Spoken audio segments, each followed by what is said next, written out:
It was a quiet Sunday noon, the kind of day that made the suburbs feel almost unreal, like a meticulously staged photograph. Every lawn looked trimmed to the exact same height. Wind chimes in neighboring yards tinkled lazily in rhythm with the soft summer breeze, and sunlight poured over porches and railings as if posing for a catalog. I stepped out of the taxi with one arm balancing the box of prototypes I had spent the entire morning testing in the studio, the other tugging at the strap of my bag. My shirt smelled faintly of burnt solder and lavender detergent, a scent that always clung stubbornly after long hours at the studio, blending into a kind of personal signature, proof of work, obsession, and exhaustion all rolled into one. I wasn't dressed for a casual Sunday family visit. I looked like someone who had compressed 30 hours of work into a 12-hour weekend, which was precisely what I had done. The taxi pulled away before I had the chance to adjust the box or straighten my posture. I took a deep breath, squared my shoulders, and climbed the stone steps to Grandma's front door. That door had always been a haven, a tiny pocket of sanity in a world that demanded more than I could give, more than anyone could. I raised my hand to knock, but before it could meet the wood, the door swung open. Grandma stood there, framed by the doorway, wearing her soft blue cardigan and the pearl earrings she always wore on Sundays. Not for anyone else, not for occasion, just because it was her rhythm. Her eyes immediately darted past me to the curb behind, scanning for the car that wasn't there. Then, almost imperceptibly, her gaze came back to me, knitting into a look of confusion tempered with concern. "Honey," she said, tilting her head slightly, "why did you come by taxi? Where's the Tesla I gave you for your 22nd birthday?" There was no accusation in her voice, only genuine surprise, the kind that makes your stomach twist because you know an explanation is expected, but the words aren't ready to form. I opened my mouth. "Ma, let me explain." Before my words could land, Dad's voice cut through the doorway. Smooth, confident, rehearsed, as though he had been waiting for this precise moment for years. "Mom, relax," he said, his laugh bouncing lightly across the foyer. "The cars. Bri needs it more. Meetings, brand shoots, collaborations. You know how it is these days. Zoe just works in her little studio. She doesn't need a Tesla for that." I froze mid-step. It wasn't the first time he had diminished my work, but hearing it aloud, in front of Grandma, hit differently. My fingers tightened around the box in my arms, the cardboard threatening to collapse under my grip. Grandma's brows drew together, not in anger, but in quiet calculation. She studied him, then me, her eyes sharp, assessing, the kind of look that made you feel she could see every truth you tried to hide. She didn't speak. That silence weighed heavier than any words Dad had ever spoken. And then, like clockwork, Bri appeared. Perfect hair, effortlessly curled, flawless makeup applied in a way that always seemed to mock nature itself. A smile that was practiced, polished, and designed to distract from any depth of thought. "It's just logistics, Grandma," she said cheerfully, almost too casually, as if the whole situation were merely a minor inconvenience. "I'm doing a lot of content shoots lately. Makes more sense this way. Efficiency, right?" Her tone was light, almost playful, and yet it sliced through the air with precision. I wanted to respond, to argue, to prove the countless hours I had poured into my work mattered just as much as her glossy Instagram campaigns. But my voice wouldn't come. I didn't speak. The silence stretched long enough to make everyone uncomfortable, but not long enough for anyone but Grandma to fully sit in it. Her eyes moved deliberately from me to Dad to Bri before settling back on me. No one else noticed it, but I felt it. A slow, purposeful awareness, the kind that can see lies, omissions, and intentions all at once. Dad cleared his throat, breaking the tension, his voice bright and casual, almost rehearsed again. "Anyway, lunch is ready. Mom made roast chicken and that salad you like, Zoe." I wanted to ask which salad he meant, because he always mixed mine up with Bri's, but I swallowed the question. My throat felt tight enough already. Grandma stepped aside, her hand resting briefly on my arm as she guided me in. Her touch was warm, protective, and somehow validating all at once. "Come in, honey. Set your things down. We'll talk later." I followed her into the house, into the dining room that smelled like rosemary, fresh bread, and familiarity, the comfort of tradition. The table was already set with shining glasses, perfectly folded napkins, and dishes arranged with the meticulous care only Grandma possessed. But beneath that familiar warmth was a tension thick enough to taste, a subtle undertone that made every laugh, every comment, every movement feel measured. Dad launched into conversation about holiday plans, his voice light, his tone perfectly normal. Mom fussed over oven temperature, adjusting a dish here and there.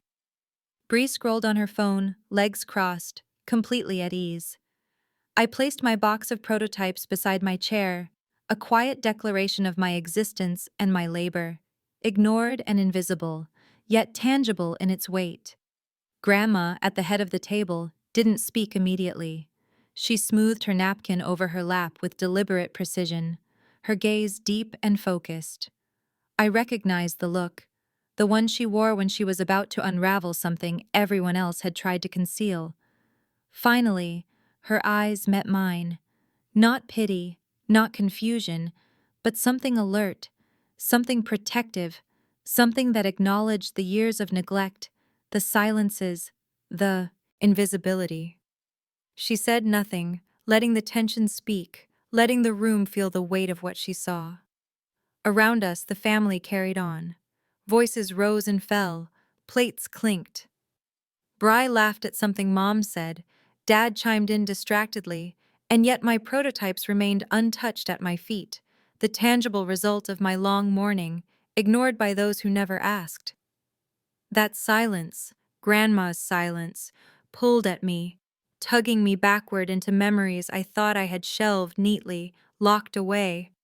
Childhood recollections surfaced like forgotten echoes. The quiet girl with a screwdriver, disassembling radios, broken toys, clocks, anything mechanical, while the spotlight shone elsewhere. I had been invisible, and Bri had always been destined for attention, for applause. And yet, in that silence, there was hope, a subtle promise. Grandma's eyes, sharp and unwavering, told me she had always known. She had always seen me. And perhaps, finally, that seeing could change everything. The afternoon stretched on, and the room hummed with ordinary family energy, but I felt the first faint tremor of something extraordinary beneath the surface.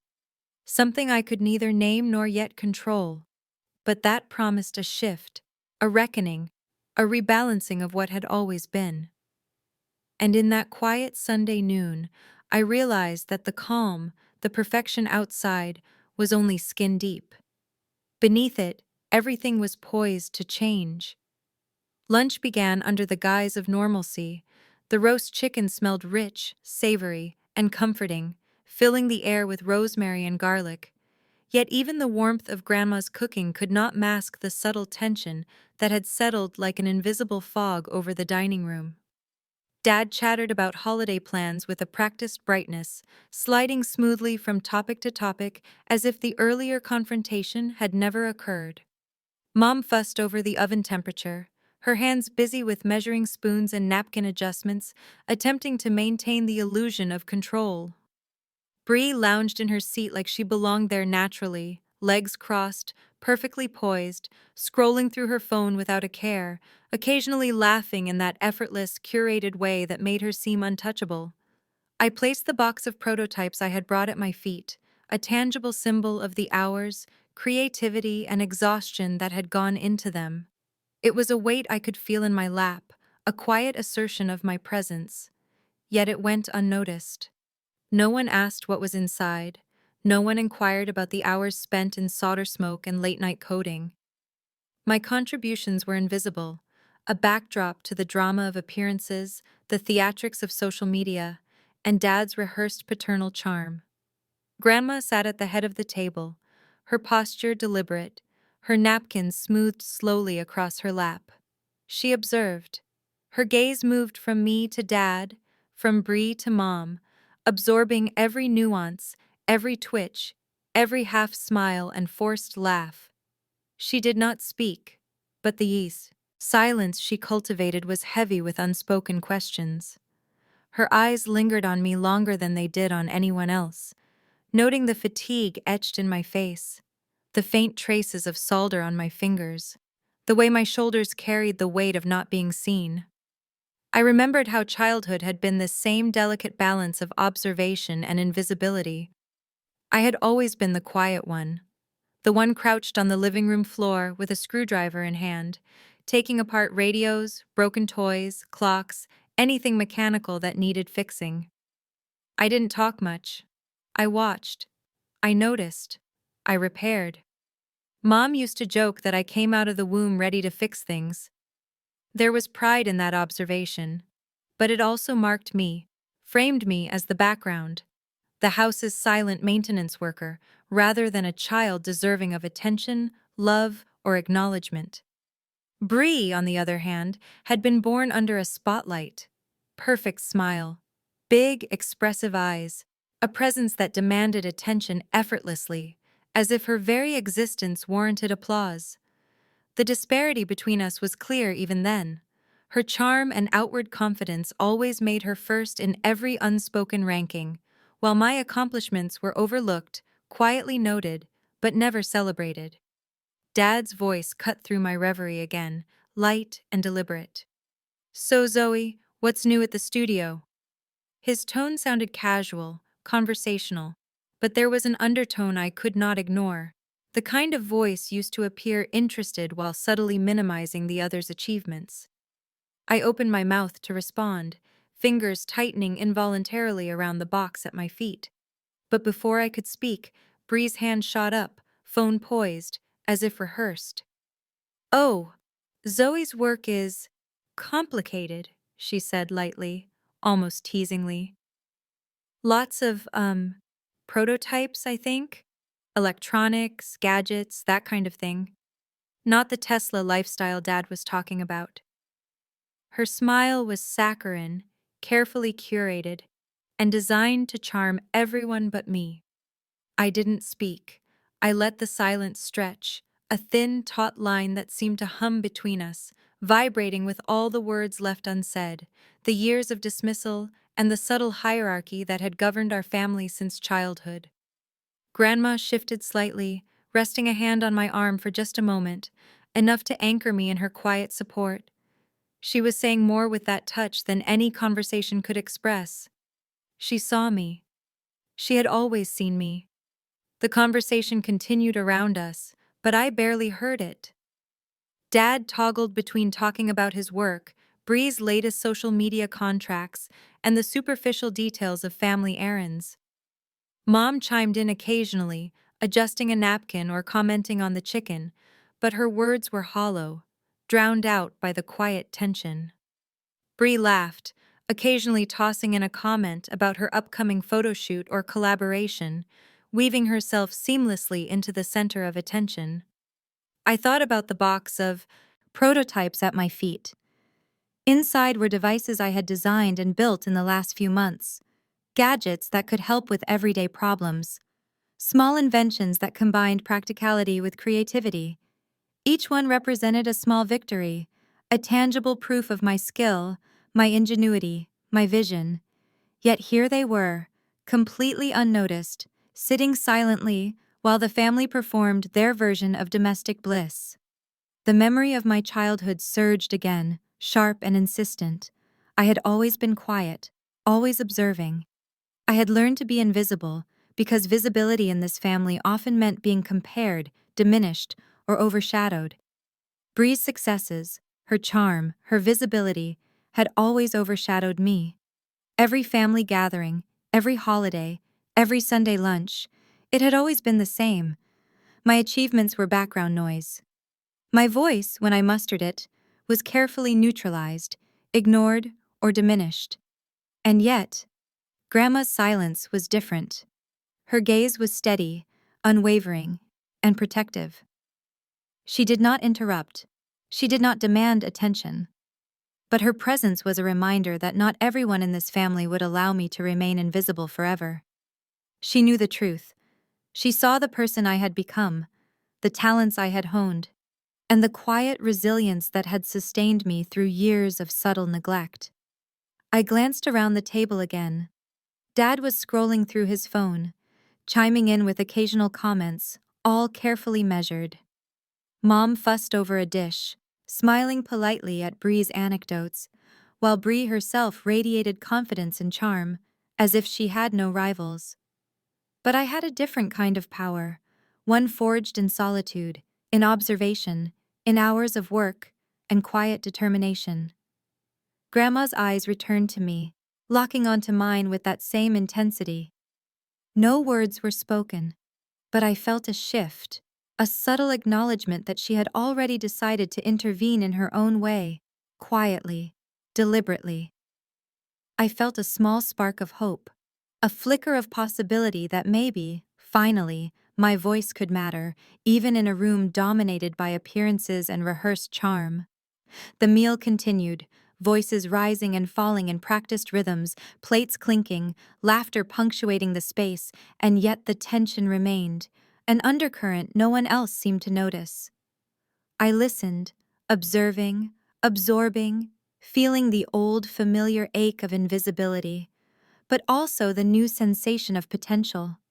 By the time the plates were cleared and the kitchen filled with the soft clatter of dishes, I realized something fundamental. This Sunday lunch, this family gathering, was a microcosm of a lifelong hierarchy, one I had never fully challenged. But the quiet, protective presence of Grandma suggested that the scales might yet tip, and that I might finally claim a space where my work, my voice, and my presence could not be ignored. Sitting there, next to the prototypes that represented months of effort, I felt a strange combination of exhaustion and resolve. The family might continue to overlook me, diminish me, and prioritize appearances over substance, but Grandma had reminded me that acknowledgment was not lost. Recognition might be delayed, but it was never truly denied.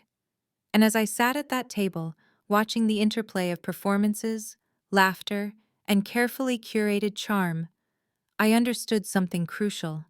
The invisible can observe, the quiet can endure, and the overlooked can, when given the chance, rise.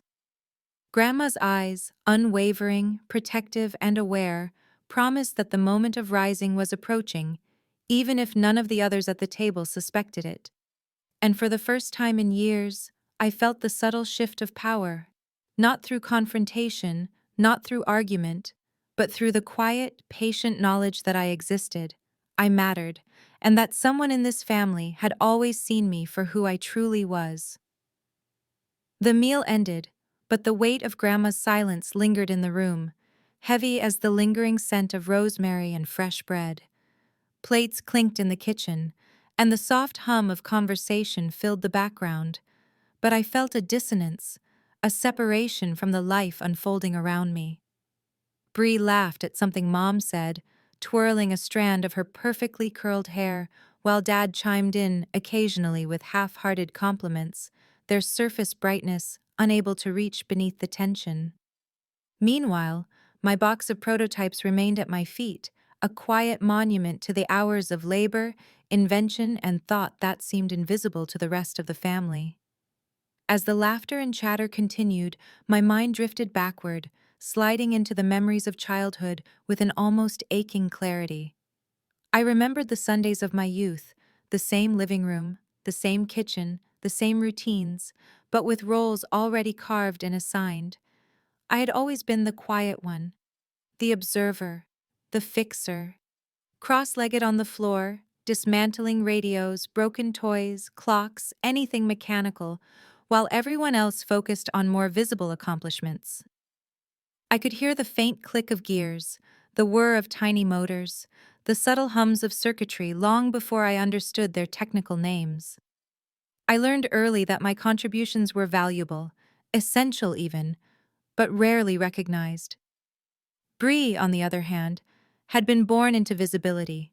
She had the perfect smile, the expressive eyes, the charisma that drew attention effortlessly. Teachers praised her, neighbors admired her, and family members commented endlessly on her beauty, her charm, and her social grace.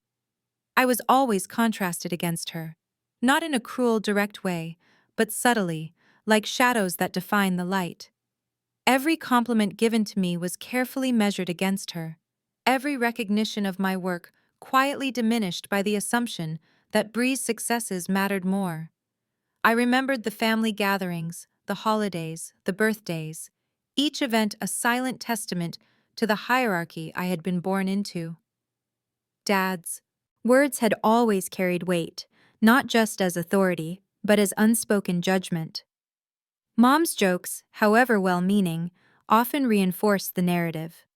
I was quiet, I was mechanical, I was observant, and that was my role. I did not complain, I did not challenge it. I adapted. I learned that silence could be a shield, a form of survival. The Tesla had not been merely a gift. It was a symbol, a subtle declaration of value within the family hierarchy. When Dad brushed off my ownership of it, redirecting it to Bri as if efficiency and logistics justified the shift, it felt like a confirmation of all those years of quiet diminishment. Bri's casual smile, her effortless charm, only reinforced the narrative. And yet, in the midst of that orchestrated dismissal, Grandma's gaze remained, steady, protective, aware. She saw through the rehearsals, the performances, the careful layering of appearances over substance. As the day stretched on, I wandered through the house, letting my gaze linger on old photographs, the mementos of childhood that documented the unspoken patterns of recognition. There were pictures of Bri in first-grade pageants, her arms raised in victory, her smile radiant, while I was there too, smiling quietly, hands tucked neatly in my lap. Unremarkable. Overlooked. Birthday parties, sports achievements, school recitals, they were all there, evidence of the persistent contrast between visibility and quiet contribution. I thought about the hours I had spent in my own quiet pursuits, building, designing, testing, and perfecting gadgets that were both practical and ingenious.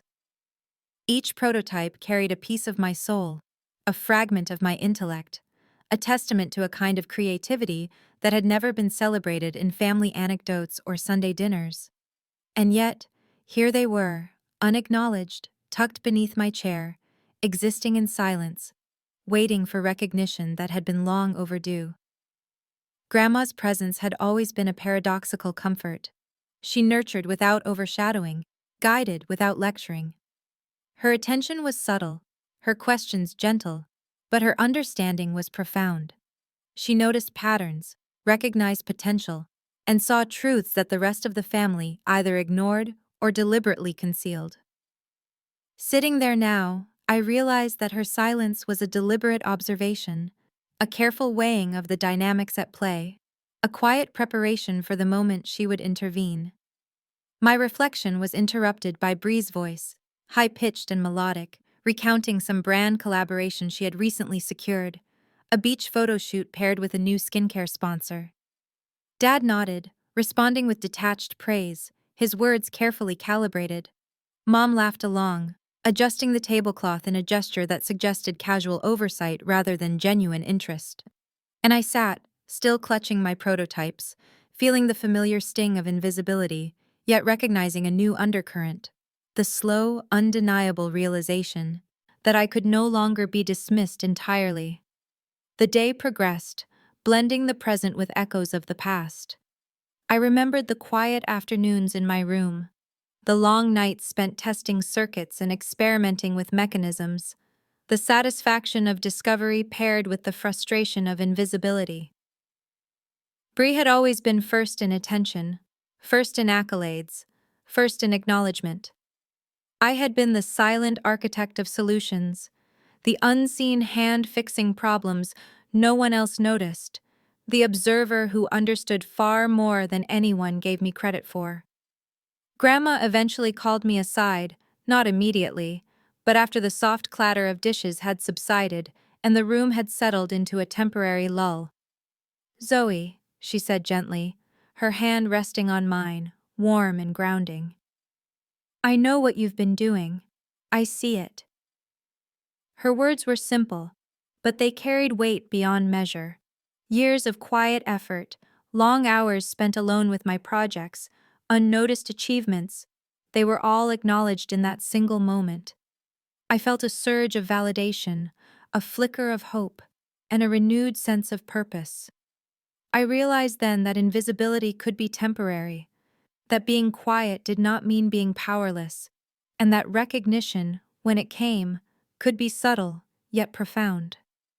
Grandma had always seen me, and her acknowledgement signaled the beginning of a shift. The hierarchy that had defined our family, the privileging of charm, visibility, and social performance over substance, dedication, and skill, was not immutable. Change, though slow and deliberate, was possible. As I returned to the living room, my box of prototypes tucked carefully beside the sofa, I felt the first real sense of agency I had ever experienced in a family setting. The prototypes, my work, my labor, they were no longer just personal endeavors. They were statements of existence, proof that my quiet perseverance had value, power, and weight. Bri continued her stories, her laugh ringing bright and unaffected, while Dad nodded absently. Mom fussed with a throw pillow, her attention divided. And yet, I no longer felt entirely invisible. Grandma's acknowledgement lingered like a protective shield, subtle but strong, and I felt a quiet determination stirring within me. The shadows of the past, the patterns of childhood, and the dynamics of family recognition, all were still present, still influential. But now they coexisted with a new possibility: the chance to assert myself, to carve out a space where my work, my intellect, and my presence could not be ignored, no matter how loud the others were. And in that realization, I felt a shift. Not dramatic, not overt, but undeniable. A quiet tremor beneath the polished surface of family life, signaling that the balance of visibility and recognition was beginning to change, that the shadows of the past could no longer define me entirely. By evening, the family had settled into the routines of Sunday night breeze. Laughter faded into phone notifications, Dad returned to his work emails, and Mom began clearing the table with practiced efficiency. I remained seated, absorbing the quiet strength Grandma had imparted, feeling the subtle shift in the room, the undercurrent of potential that promised something different, a new hierarchy, one in which my voice, my work, and my presence would no longer be relegated to silence. And as I closed my eyes for a moment, letting the day wash over me, I realized that the first steps toward recognition, toward assertion, had already begun. The shadows of the past had been acknowledged, and the foundation for a new chapter, one in which I mattered, was quietly, inexorably being laid. By the time the kitchen had been cleared and the soft hum of family chatter had subsided into routine, I felt the familiar pull of solitude. I excused myself quietly, stepping into the small studio room Grandma had prepared for me years ago, an unspoken sanctuary hidden at the edge of her house. The door closed with a soft click behind me, isolating me from the distractions of Bri's effortless charm, Dad's rehearsed platitudes, and Mom's well-meaning but distracted presence. Inside, the room was dimly lit but welcoming.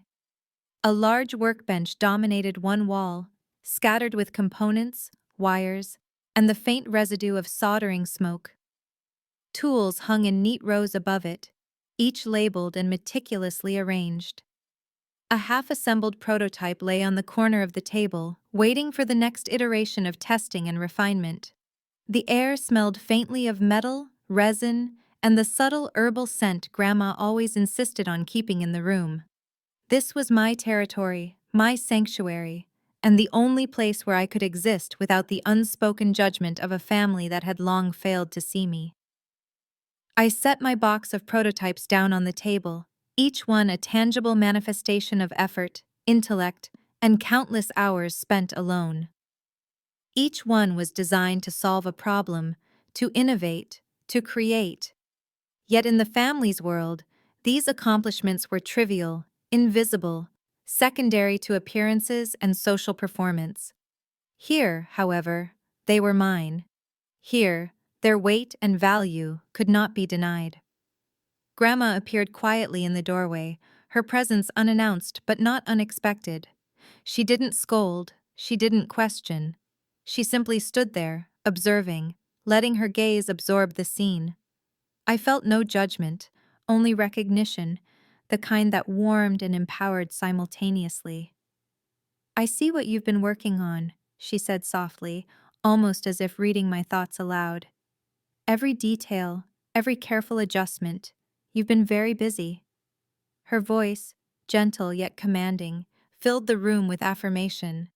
For years I had been trained to believe that my efforts went unnoticed.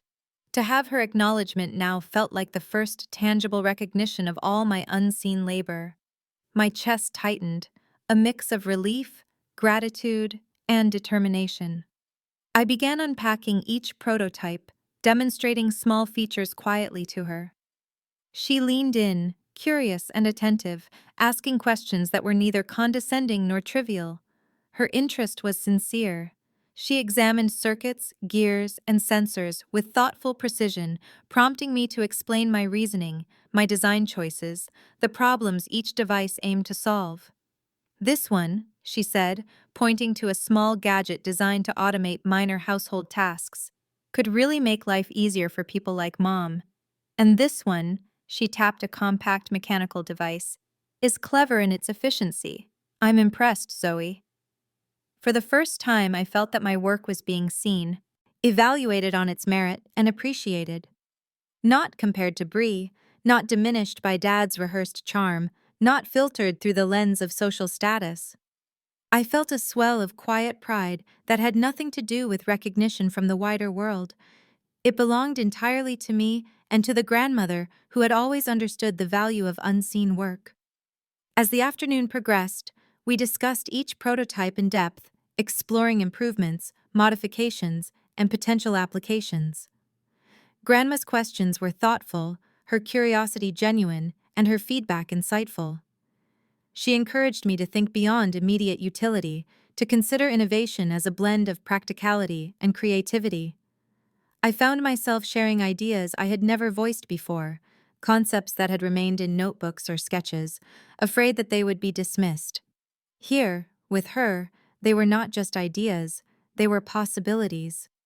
It was then that I began to understand the dynamics of what I would later call the unseen battle. For years, I had operated quietly in the shadows of family expectations, overlooked and diminished. Bri's world, with its visibility and social validation, had always taken precedence. Dad's attention had been carefully allocated, always favoring charm and appearance over depth and skill.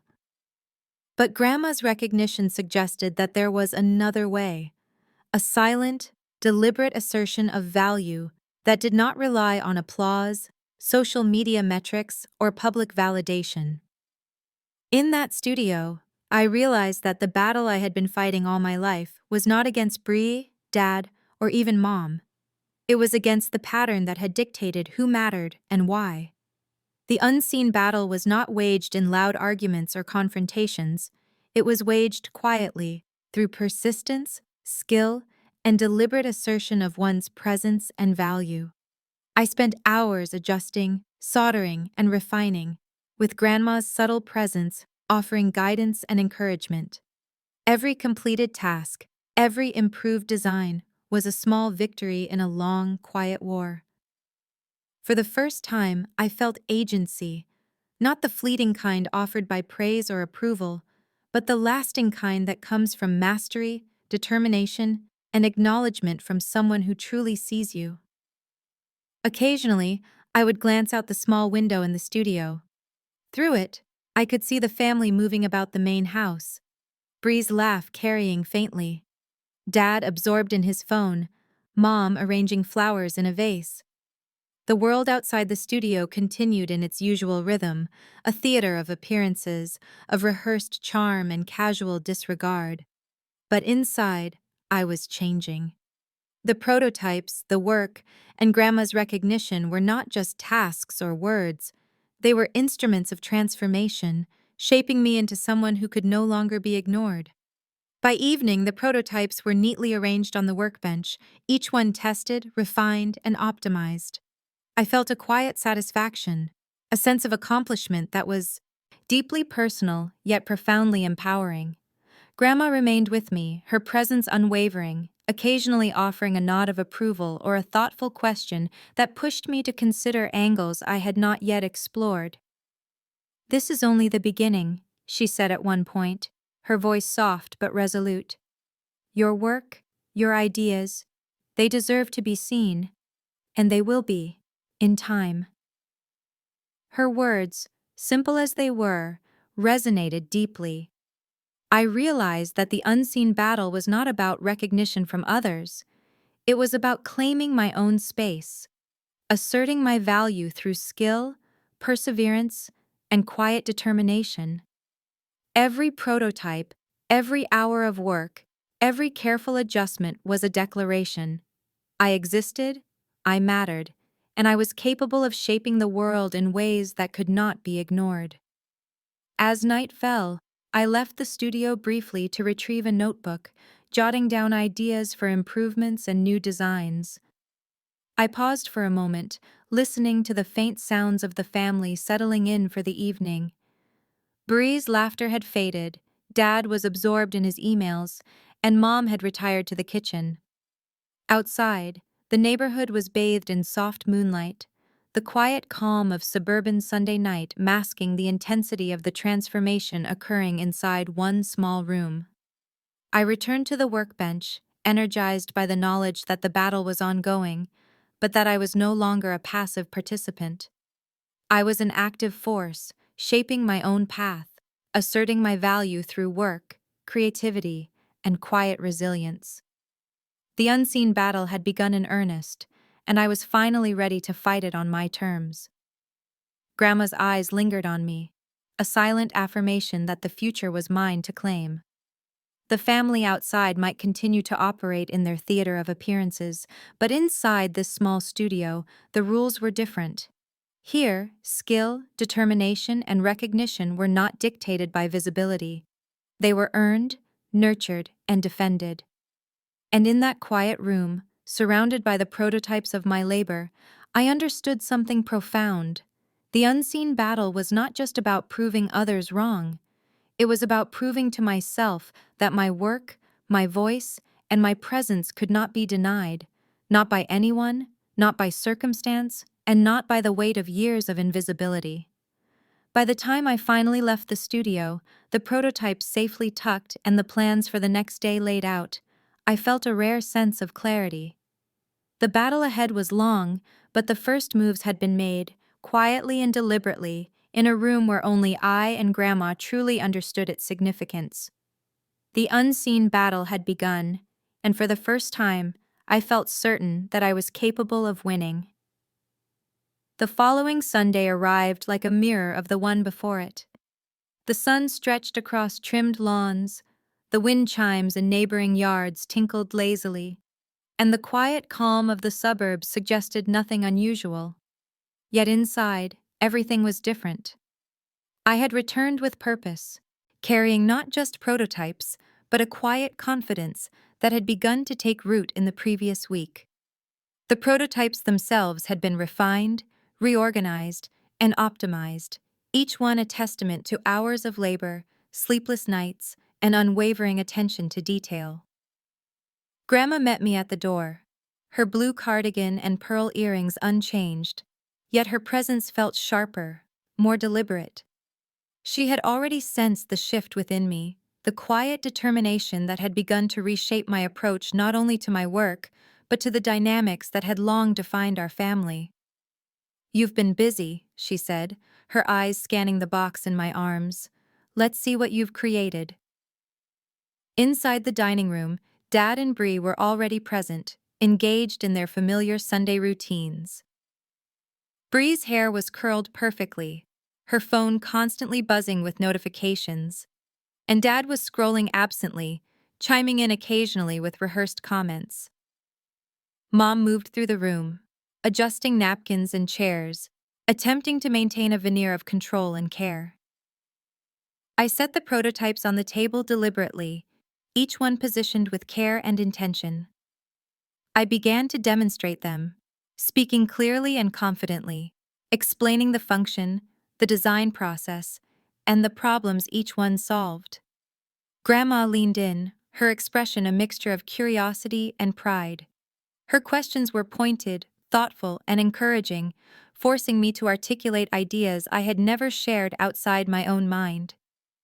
Bri glanced up from her phone, her expression shifting slightly as she realized that attention was no longer automatically hers. Dad looked over, mildly intrigued, but without his usual dismissiveness. Mom stopped adjusting the chairs, listening in a way that was almost new to me. For the first time, the room's dynamics were in flux. "This one," I said, lifting a compact mechanical device designed to automate household tasks, "can simplify daily routines for anyone living independently. The sensors allow it to adapt to specific environments and anticipate needs." Grandma's eyes sparkled. Clever, efficient, thoughtful. Her praise was measured but meaningful, a validation that carried the weight of years of observation and experience. Bri shifted in her seat, a faint flush on her cheeks. She opened her mouth to comment, but I continued, demonstrating the next prototype, a small device designed to assist with creative workflows, integrating technology with practical applications. I spoke with calm authority, explaining each step, the reasoning behind every adjustment, the problems I had solved through iteration and design. Dad, usually quick to dismiss my efforts, remained quiet. His eyes flickered between the prototypes and Grandma, his expression unreadable. Bri's casual confidence faltered slightly, replaced with the subtle tension of someone realizing that the rules of attention had changed. Mom's gaze softened, curiosity, piqued by the depth of thought and ingenuity displayed before her. Grandma finally spoke, her voice calm but firm. "Zoe, your work is impressive, thoughtful, precise, and full of potential. This is not something to be overlooked. I want you to keep developing these ideas. Don't let anyone, not even family, make you feel otherwise." Her words were transformative, not because they were loud, but because they acknowledged the truth that had always existed but had rarely been seen. Recognition had arrived, not as a public spectacle, not as forced validation, but as a deliberate, protective act by someone who had always understood the depth of my skill and perseverance. I felt a quiet sense of victory settle over me, tempered by the awareness of what had yet to shift fully. Bri glanced at Dad, seeking reassurance or support, but he remained largely silent, distracted by his phone, his usual authority diminished in the face of Grandma's deliberate attention. Bri's confidence wavered, small cracks forming in the perfect façade she had maintained for so long. "This," I continued, lifting another prototype, "is an iteration on the one we discussed last week. It integrates a modular design for adaptability.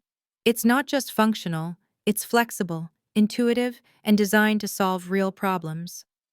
Grandma nodded approvingly, her eyes reflecting pride and careful calculation. "Exactly what I was hoping to see. You've thought beyond the immediate, beyond the obvious. You're creating value that can be applied in meaningful ways." The room fell into a quiet hum, the subtle tension of previous Sundays replaced by a different kind of energy. Bri scrolled her phone, lips pressed together, no longer the center of attention. Dad's habitual interruptions were absent, replaced by a cautious, almost hesitant observation. Mom leaned slightly forward, her interest genuine and unguarded. I realized then that recognition was not a zero-sum game. My visibility did not diminish Bri's, and my value did not undermine Dad's authority. Instead, it established a new reality, one where skill, perseverance, and thoughtful innovation commanded their own space. The hierarchy that had long favored charm, social performance, and visibility was not erased, but it had been quietly rebalanced. Grandma's gaze returned to me, steady and unwavering. Zoe, these are only the first steps. There's a path here, one that is yours entirely. Continue, and the work will speak for itself. Her words were a quiet charge, an unspoken strategy for navigating the family dynamics that had long constrained me.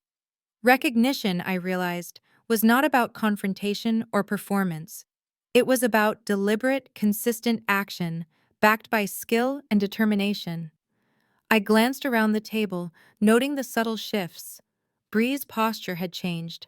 A faint tension in her shoulders, a new awareness of someone else occupying a space she had always assumed was hers. Dad's tone, when he finally spoke, was measured, lacking the rehearsed dismissiveness of before. Mom's curiosity was piqued, her attention fully present. The family's dynamic had begun to shift, slowly but irreversibly, in favor of acknowledgment and authenticity. By the time Sunday evening arrived, I had completed the demonstration of my latest prototypes. The workbench was cleared, each device documented and organized for further iteration. Grandma remained by my side, her presence reassuring, her approval a subtle but unshakable affirmation of my abilities. Walking through the quiet house, I felt the weight of past Sundays, of unspoken hierarchies, of years spent in the shadows. And yet, for the first time, those shadows felt less like chains and more like markers of distance traveled. I had begun to assert my value, not through argument or confrontation, but through deliberate, consistent action that could not be ignored. Bri's laughter, faint and curated, no longer dominated the space. Dad's distractions remained, but their power over me had diminished. Mom's attention, previously diffused, had become focused and appreciative. And Grandma had always seen me, and her recognition had quietly, definitively shifted the balance. The prototypes, my work, my quiet perseverance, they were no longer invisible. They existed as evidence of capability, skill, and determination. Recognition had arrived, subtly but irrevocably, and with it came the promise of further possibility, the assurance that my presence, my intellect, and my creativity could no longer be dismissed. That night, as I placed the final prototype back in its box, I understood something profound. The tides had shifted. The dynamics of recognition, attention, and value within the family were no longer fixed. I had claimed my space, quietly but resolutely, and the balance had begun to change. The future was no longer dictated by the patterns of the past. Visibility, acknowledgement, and value were now realities I could shape, one deliberate action at a time. And in that quiet Sunday night, I finally understood that the battle, though unseen by most, had been won, not with confrontation, but with persistence, skill, and the subtle, unwavering support of the one person who had always believed in me, Grandma. The shift had begun, and nothing would ever be quite the same again.